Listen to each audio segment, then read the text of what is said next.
এমপিওভুক্ত আছে তাদের যে সমস্যাগুলো সেটা যেমন দেখতে হবে, মোটেও এমপিওভুক্ত করা হয় না, সেটাকেও তাড়াতাড়ি এমপিওভুক্ত করতে হবে।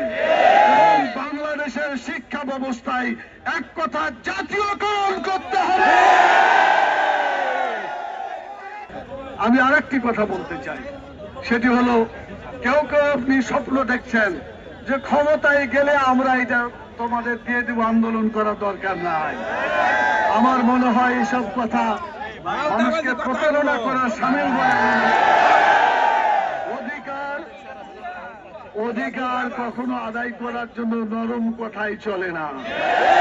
এটা কথা আছে না যে সোজা আঙ্গুলে, আমরা বাঁকা আঙ্গুল করতে চাই কিন্তু বোতল ভাঙতে চাই না। এটা যাতে অরাজকতা না হয়, নিয়মতান্ত্রিক আন্দোলনের মাধ্যমে, শান্তিপূর্ণ আন্দোলনের মাধ্যমে আপনাদের দাবি আদায়ের আন্দোলনকে চালিয়ে যাবেন ইনশাআল্লাহ, এবং এটা পূরণ হবে আমরা আশা করছি। প্রধান উপদেষ্টা উদ্যোগ নিলে একদিনেও ব্যাপার না সমাধান হওয়ার জন্য। আমি বারবার বলছি কথাটা জন্যই যে সামনে ছাত্রদের পরীক্ষা, এটা কি এটা অর্ধবার্ষিকী পরীক্ষা, এরপরে বার্ষিক পরীক্ষা, টেস্ট পরীক্ষা চলে আসছে। এই জন্য টেস্ট পরীক্ষা এবং বার্ষিক পরীক্ষার জন্য সময় খুবই কাছাকাছি। অতএব এই টেস্ট পরীক্ষা আসার আগেই সকল শিক্ষকের সমস্যার সমাধান করে তাদেরকে স্কুলে ফিরে যাওয়ার মতো পরিবেশ তৈরি করতে হবে।